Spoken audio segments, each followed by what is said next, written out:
because they're kind of cornering him into that one. We'll see if he's still comfortable on that champion, or if he actually makes them pay for banning Jarvan instead of Vi. Olaf picked up here as the first one for as the last ban for Determined Gaming, and EG, they've got a lot to think about here for first picks. You talked about in the last game, Kobe, you can throw a bunch of champions over. They've kind of done what you said, actually. Just leave up all the OPs. All the top laners here are ready to be picked. We've got the Shyvana and the Mundo, and even the Nasus if they wanted to go for some kind of late game farming strategy here.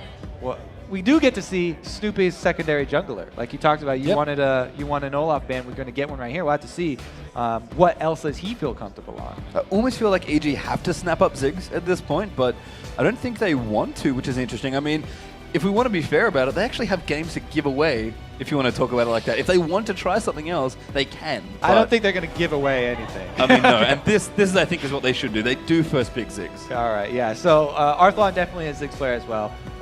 So that's definitely a good pick.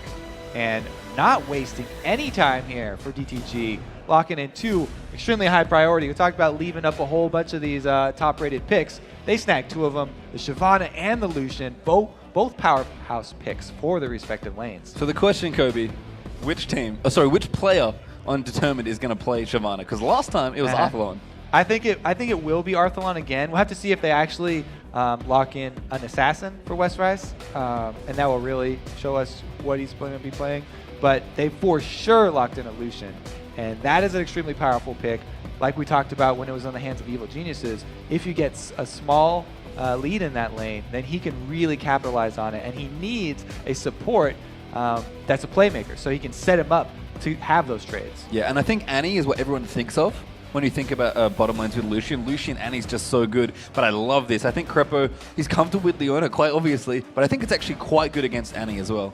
And I love the combo of the Leona and the Jinx, because since Crepo loves doing that level 2 all-in, if Jinx levels up her Flame Choppers level 2, then she can chain that stun on top of the Zenith Blade and a Leona stun and completely lock someone down. And we saw the aggression from EG really paying off in the early stages of Game 2 there, so we'll have to see what happens here. Is Determined Gaming going to consider their third and fourth picks now? And looks like Babada maybe going to go back to Old Faithful here, but we'll have to see what they want to go for. They need to very carefully draft here as well. This is their potential final game. Yeah, man, these bottom lane picks have just kind of been rotating around the very specific, powerful ones right now. Not too surprising, I guess. Something interesting could come in, though. Arthlon, like Crumbs was talking about, he was hoping we'd see something new, something exciting.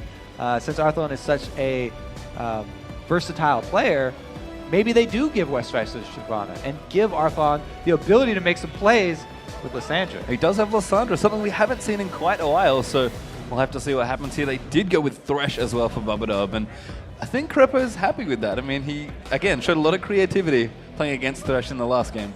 Trying to think who they actually want to lane against Ziggs, because even Lissandra will get pushed into turret. Ziggs can shove her just as easily as he can shove Orianna. They have the option of putting Shyvana jungle here, because they haven't picked a jungler yet. That's true. So they could be last picking for Arthlon, sorry, and have Westrise on Lissandra. Maybe they're just counting on ganking Pobelter quite early on that Ziggs and capitalizing that way, because Lissandra, she does have the ability to set up ganks very well. She's got mobility very early, pre-6. She also has lockdowns. And I was going to say, I'd like to see Elise actually from Determined as a result, but they actually get snapped up by EG as Snoopy. That's his next jungler, apparently. Yeah, there's the secondary jungler. Very, very strong early game jungler for them. He can get lanes going very, very quickly, especially a lane like a Leona lane, where we talked about the amount of CC that Leona Jinx can bring to the table. If you add an Elise into that equation, it's extremely deadly. So I have to ask you, they've actually let Mundo fall through the picks here, it seems like, because they had the option of picking it. And with Shyvana, they know that it's probably not going to get picked, although it could still get picked here. But they've gone with Renekton instead of the more standard, I guess, Dr. Mundo. I think they're just asking Westrise to show what he's got. Is he going to play a top lane tank? He's kind of daring him to play a top lane tank here. Oh, wow. Akali gets locked in there, and you can hear the crowd shiver. I mean, if your back's against the wall, I think you absolutely go to a comfort champion like Akali. All right, like I said, Westrise has been playing Akali for over 4 years here. He's well-versed in how you want to play this champion. Against Renekton, it's a very difficult 1-versus-1 lane. They might be looking for a 2 versus 1 switch, which is difficult to pull off because Evil Geniuses would probably avoid that. And Westrice here, on that Akali, if he does end up in the same lane as Renekton, it's probably going to be a slow early game for him, sitting back, trying to CS from afar with the assassin marks. Yeah, I mean, I actually saw Westrice's Akali in one of the NACL games. He managed to survive a 3v1 dive twice using Twilight Shards. I mean, he knows he's a champion through and through. I feel like if you survive a 3v1 tower dive like that with Akali, it's just poorly played by your opponents, because if they dive an Akali and don't bring vision, she's gonna shroud, so I feel like that's your fault if you mess that one up. Yeah, that's true. I mean, Elise here as well, another aggressive jungler being played by Snoopé in this one for EG. I mean, we didn't quite see him go crazy and gank a lot, but he could potentially do that here in this game. This is definitely a jungler that's going to have a lot more early game impact than Olaf, than he did on the Olaf. Even though Olaf with the Ghost has, maybe one very terrifying gank in him, Elise has pretty much infinite terrifying ganks, especially on the mid lane, because there's so many angles that you can go to as Elise, hide in the fog of war, and throw out a full range cocoon that will hit a mid laner, because the mid laners have to CS very short distance from that fog of war. And I mean, that's bad news for Arthalon, unfortunately, because he's been getting punished by Pobelter's Ziggs pretty much this entire series. So we'll have to see what happens. And Pobelter has actually been doing a good job of setting up kills with his satchel charge, too. So if he uses that offensively, then it would be extremely hard for Arthalon. But Arthalon's second teleport here, he might actually switch up, go top. I mean, and this is what we saw when we saw Westrice on Akali. They were effectively trading lanes here. Arthalon would go and be a top laner, and Westrice would usually be a mid laner. So if that does happen, how do you think about that matchup, Kobe? Because it would be Akali versus Ziggs instead. All right, so Akali will get shoved even harder because she is melee range there. But that's something that you're willing to sacrifice if you are an Akali main like Westrice. He knows he'll be a little bit behind in CS during the early game. It's something that you're willing to accept when you play something like Fizz in the mid lane, because he is melee, he is an assassin. You're banking on the fact that your kill potential is going to be more worthwhile. Wow, I just saw something I have not seen in a competitive game, and it is Broken Shard starting with the shield mastery. I don't even know what that thing is called because I've never gotten it, and I've never seen anyone use it in a serious game. I mean, that's interesting. I wonder what he's got planned here. So you only get that shield back when you die and return to base. You get it once when the game starts, and then whenever you die. So he might be planning on taking a lot of trips to the fountain, which is not usually a good strategy. Not often, but we'll see if it works out here. Game 3 is underway here between Evil Geniuses and Determined Gaming. EG are up 2-0 in this series, Kobe, looking very strong, and they really want to power through here and sweep their way into the LCS. That would be pretty much Krepo's dream right now, sweeping, because they thought it was going to be hard. They thought it was going to be very hard. He was not even that confident coming into this set. They were very, very worried about this DTG team. And it's interesting when you see them on language between the two teams. EG, very serious, very focused, still saying, no, we still need to win one more game. We still determined. They just looked absolutely wrecked emotionally. Did not look happy at all.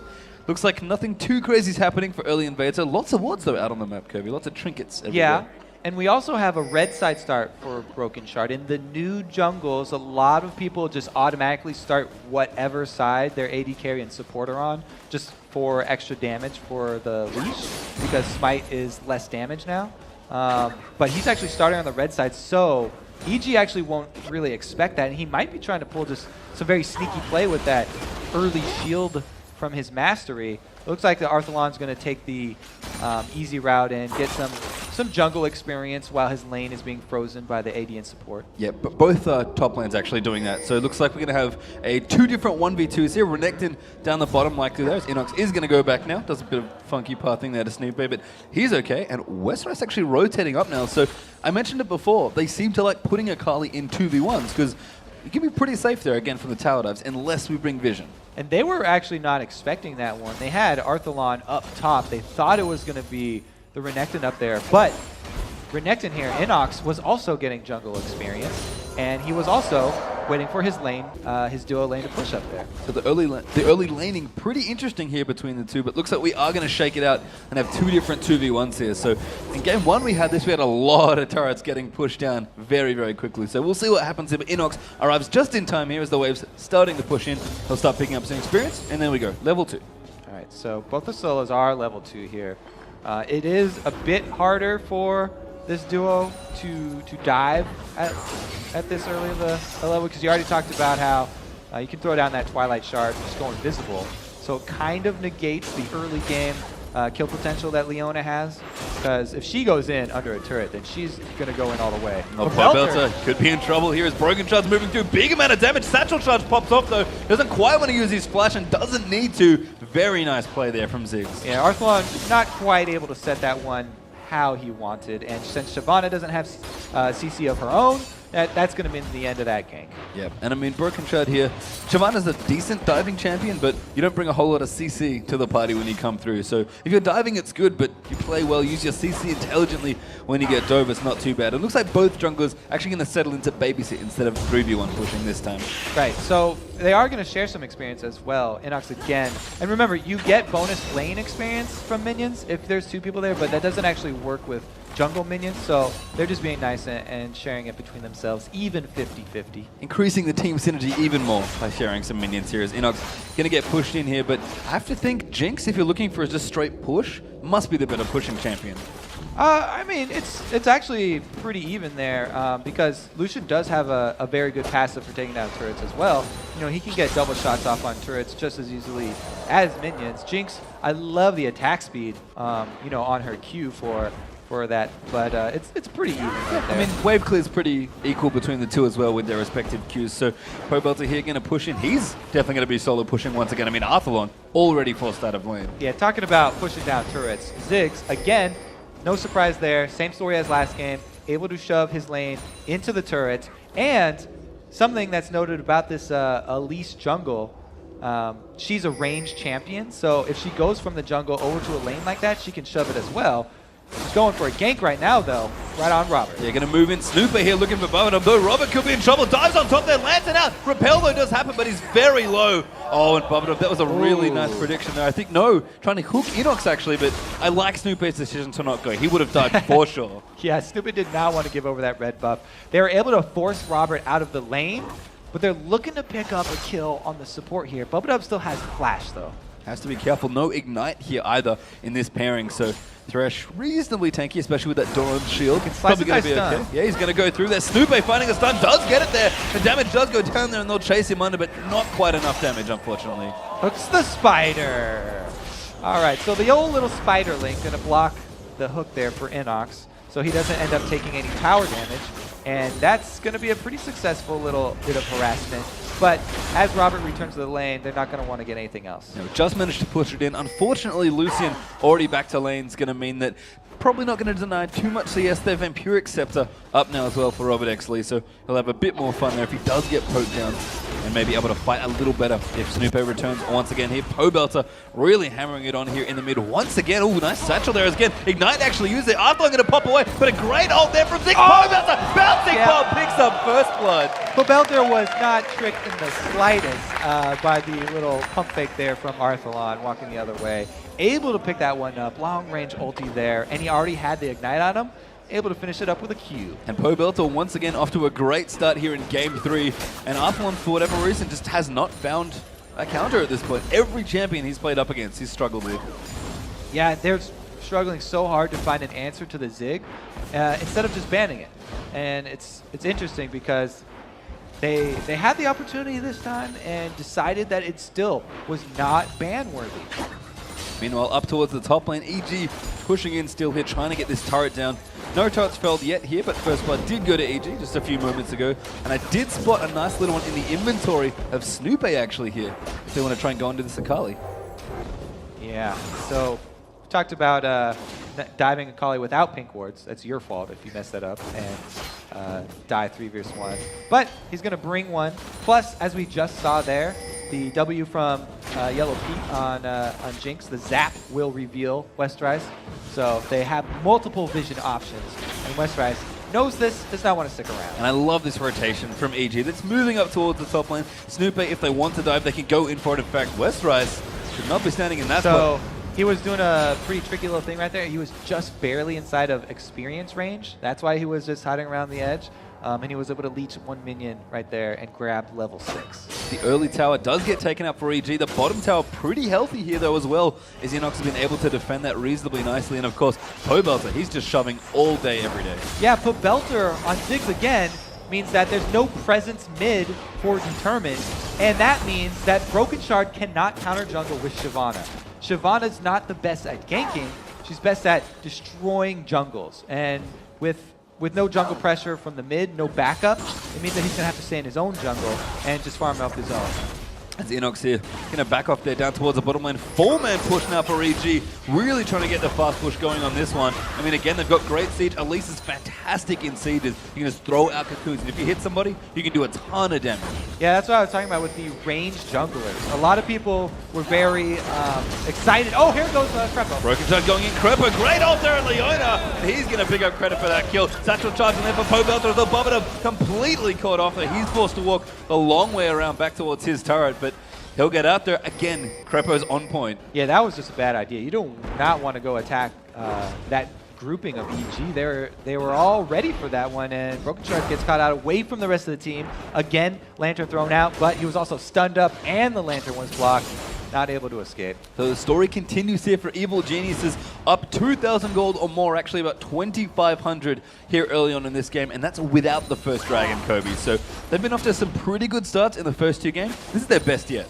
The games just keep getting even more and more convincing in favor of EG here. Really looking like they deserve a set.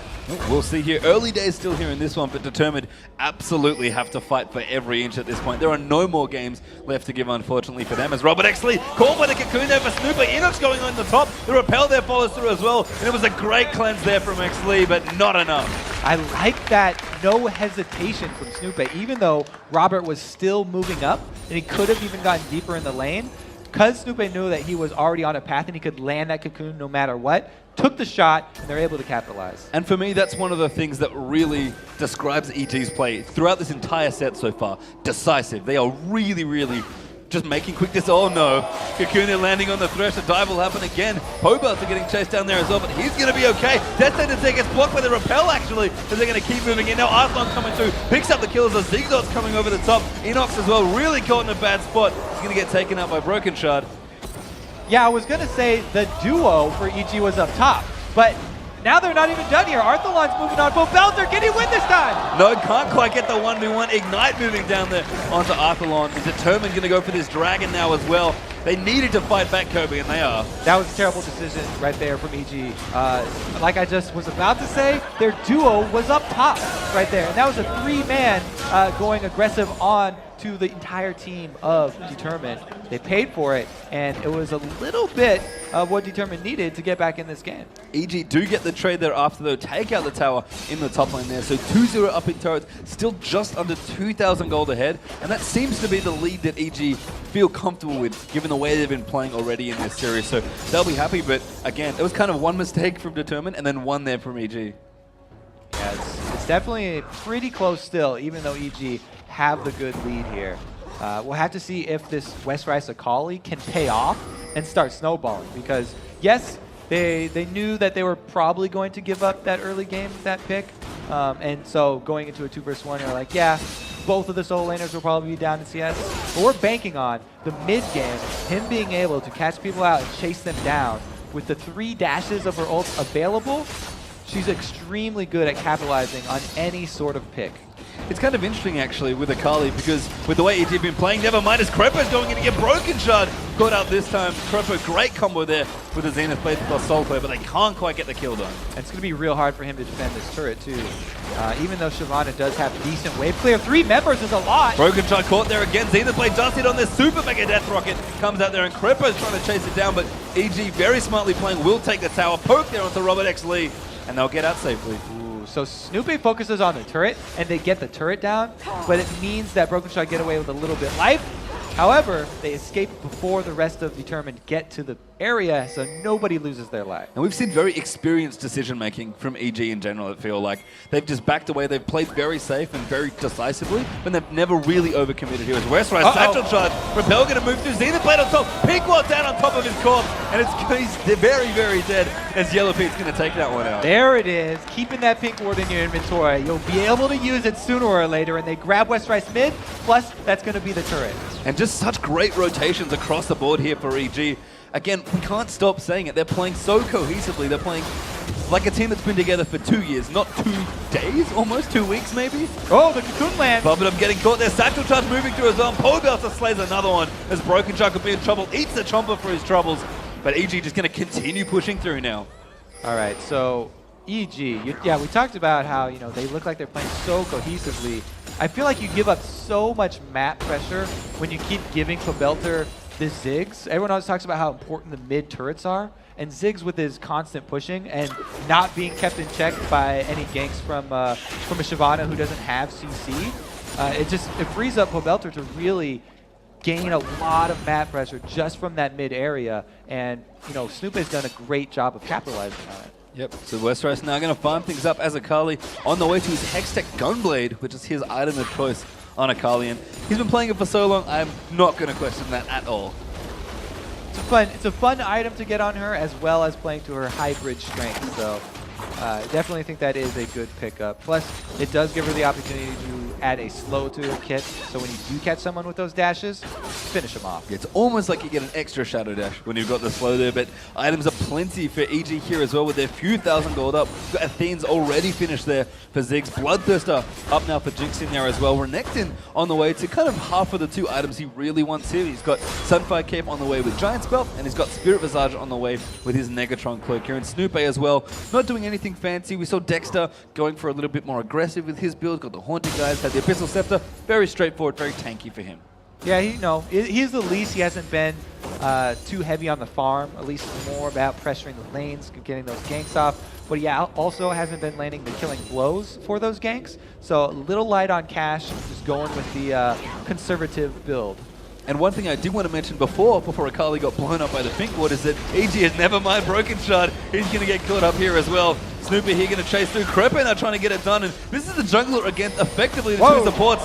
The first Miss Leona ultimate. Right. So he led that one a little too much. Arthalon, though, in a sticky spot here. Yeah, Arthalon, he's absolutely in trouble here. Enoch's going to be able to chase him now. Good flash, actually, but flash forward. Great snare there from Arthalon. And no slice there to close the gap. Turn around! Pobelter! Oh, beautiful ultimate to save himself there. And he actually wants the kill. He picks it up. Now he's on to Westrise. He's 2 levels ahead as Bubblegum gets out of the Zenith Blade. Yellow Pink flashing forward to pick up that kill. And EG all of a sudden open up the map as Enoch getting chased down now as well. 2v1 up against Westrise. He's almost going to take him out, but Broken Chuck gets the kill. But EG chasing down the mid lane once more. Determined to answer with 1 kill, but this is an inhibitor turret going down for EG. That is huge. And we mentioned it before, they seem to only be getting stronger as they play this series. Didn't get the inhibitor, unfortunately, but did get the turret, as you mentioned. And this is the biggest leads they've had yet, and they've looked so good already. That was a pretty epic chase up there with Inox on Arthalon. A lot of answers there from Arthalon, but he did not have the last say. Ended up going down anyway.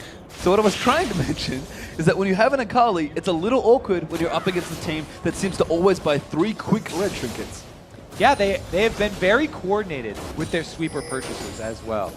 Timing those very, very well with the amount of map control that they need and that they have been able to already establish. So if you got the upgraded Sightstone here for Crepo, then they've got plenty of wards that they're going to be able to throw down, and they'd rather grab the vision denial with the sweepers. Yeah. Now Lissandra, a bit of a different mid laner as well that we don't see nearly as often as we see Ziggs, certainly, in recent memory. I want to ask you, Kobe, what do you think of Arthalon's choice to go DFG here on Lissandra?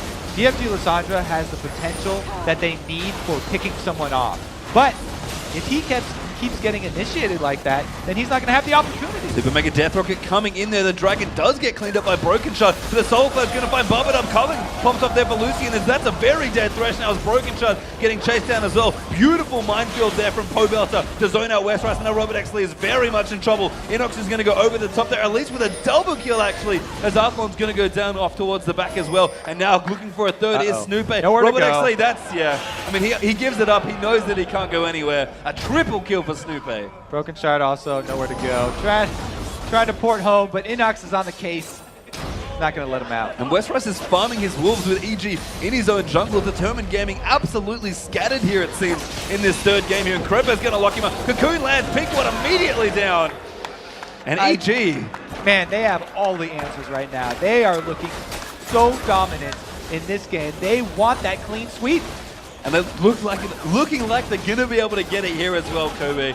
Huge gold lead out already. 7,000 gold ahead for the Evil Geniuses. Looking for a sweep. I expected Determined to maybe drop a game here as we're going to have a replay. All right, so let's look at this again. Bubba just gets destroyed by the Krepo and Snoop combo. And then this entire DTG team is running for their lives. They're all split up. There's nothing that they could possibly hope for at that point except for trying to get away. And pretty much everybody does end up getting caught out. Anyway, Robert tries. Yeah, he realizes that he's just done at that point. I actually like that play a lot from Robert, just being like, yeah, okay, I have nowhere to go, so I'm just going to give it up here. Yellow Pete up towards the top, going to clear them out, going to push everything out of the way there. But Evil Geniuses, I mean, Determined again, the team that nobody wanted to play against. EG, completely new roster who didn't even seem to have that much confidence in themselves when we were talking to them. But really shown up here. Snoopy said it. Anyone can win on the day, and they're looking amazing today. I know, it looks like they're going to, try and put a little fear into the other LCS teams. Winning with some good style. Looks like Jinx looked for the steal there on the red buff, but doesn't quite get it. Robert Exley will be able to clean that one up for himself. Rabadon's Death Cap on the way potentially for Ziggs, although he could build a DFG with that as well. So Pobelt he's feeling good. It's possible. Ziggs, not usually wanting to get super close and use DFG style stuff, but he could, just because he wants to answer Arthalon and say, whatever you can do, I can do better. Maybe he's Krepo going to get himself death sentence, but he'll shake all that off here. EG really just trying to complete their hold on this game and close out the third and final game that they would need to sweep this series here. Inox getting very aggressive there. He knew he was 1v2. But he's actually 1v3. So it's actually part of the composition that EG have picked up here. It's an aggressive composition. It's a lane shoving comp because you take Renekton, you know he's going to win that lane early if he goes into a 1v1. They actually choose, going into the 2v1 situation, but they combo that with the Ziggs as well, who's going to win his lane and he's going to shove his lane in. So if you shove all of your lanes at the same time, then you remove a lot of the downside of that strategy, which is the possibility of killing. Oh, that's a great scene to play for Bubba. He's very dead as Inox picks up that kill with the Mega Inferno Bomb coming in over the top. And time again, Krepo's just catching people. Broken Shot! No, he want to be instant flash stun there from Krepo with the Shield of Daybreak. And he got away, but that was so decisive from him. Yeah, Krepo's been doing pretty well on Leona today. I'd have to say he's keeping it up in this game as well. Even though they don't get the kill for the flash stun onto the Dragon, they're still going to be able to take the turret. They grab the objective, and they're going to back off. I mean, one of the biggest compliments people have for a lot of Chinese and Korean teams is that they seem so strong. They always seem to go in together no matter what happens. If somebody flashes, everybody's flashing, and you're trying to get that kill. EG really showing me that here today. Someone's just going in and everybody's trusting the call. That's definitely something that I was worried about with this team too, because, coming in with trying to work Inox and Pobelter into the situation, especially with Pobelter still having to deal with school stuff, they don't have a whole lot of time to work on that communication and that trust that you have to have in your teammates. Seems like everybody trusts Krepo though, so you can agree on that. Well, I mean, he's a very lovable guy, so I'm not surprised that the team trusts Krepo here as EG are going to clear out some buffs for himself. Inox going to collect the red buff actually, which will make his Renekton even scarier, and it's looking pretty beefy right now here. Krepo on vision duty, just clearing out as much as he can. Bubba trying to stem the bleeding of the vision wall here, cleaning out what he can in his own jungle. And looks like, I don't know what Pobelt is building, by the way, but it's going to be fancy, whatever it is. He's probably got a ton of gold ready to go. On EG, I think they're going to do it again. Yeah, probably. Pacer Drum, good call, good call. we'll let that one pass. Oh yeah, they get the ward kill. Does get taken out. There's Krepo again with the see the play, bouncing bomb over the top. Super Mega Death Rocket and the Mega Inferno Bomb is broken shot. Is in a whole lot of trouble now as well, getting chased down, taking a ton of damage here. Pobelta actually gets jumped up by Westrise. He goes down as Barbado cleans it up, and here comes Inox with the teleport on top of Westrise. Ward instantly Dorinda. No, he gets out. No, he doesn't. Yellow Pete there does manage to clean him out now as Barbado trying to flay away for his life, but he looks like he's going to go down as well, and does as Snooper gets yet another kill. And Robert Exley, he may live here, but only to tell the tale. All right, so that's why everybody trusts Crepo. Another find for him, another pick, more kills for EG, and they've got full reign of this determined base. It looks like they're just going to start tanking up turrets. Tanking with the face is Inox there. They're going to trade tank around as well with Snoope, and even Leona now at this point as well for Crepo can choose to do it. Determined Gaming back off. Respawn time is still very short at this point in the game, Kobe. All right, but without Pobelter, they decide to back off. So even though at this point, they're 2 games up in this series, they're 16-5 in kills in the 3rd game, they still do not want to risk it. They still are playing very calmly. Look at Yellow Pete. That face is a picture of calm. And again, that's the experience that EG really bring to this stage for their new teammates here, Inox and Pobelter. We were asking ourselves, what does EG look like when they bring new blood in, but they have so much experience and the chemistry that they already built for themselves? I guess they look like Fnatic, setting up a bush gank right there. The old Fnatic bush. I mean, Crepo, for all his... Looks like they're going for Westrise with it. Oh, they're on the move. Looks like they are. The EG train is in at full speed right now as Westrise. He doesn't have anywhere to run. Gets either played up blind there by Crepo, and he's going to hide as best he can. There's the ward going down finally. And Inox, oh no, they don't have one actually. Good slow there as well, coming out for Westrise. Maybe he can live it. Repel out on top there. Westrise trying to drink out of the way. The Death Rocket doesn't quite hit. The Cedar Plate misses. The Lantern's down, but it's not enough. So they didn't have a pink ward for that one. It took a little bit longer, but they're finally able to capture Westrise as well. They get yet another kill for themselves. 17-5 for EG there. 10,000 gold once again in the lead here. 7-1 in turrets. Bobadub looking for a hook, finds Inox. That's not really who he wants. Sandra thinking about going over the top, but that's a bad idea. Yeah, not going to go on that one, and here comes Inox. Arsenal, they're getting bombed down to Snoopy, gets yet another kill. Bobadub now, taking all the fire as Yellowpig gets the turret and the kill for his trouble. And EG Snoopy just chasing down Broken Shot. So Snoopy's legendary, by the way, right now on that Elise.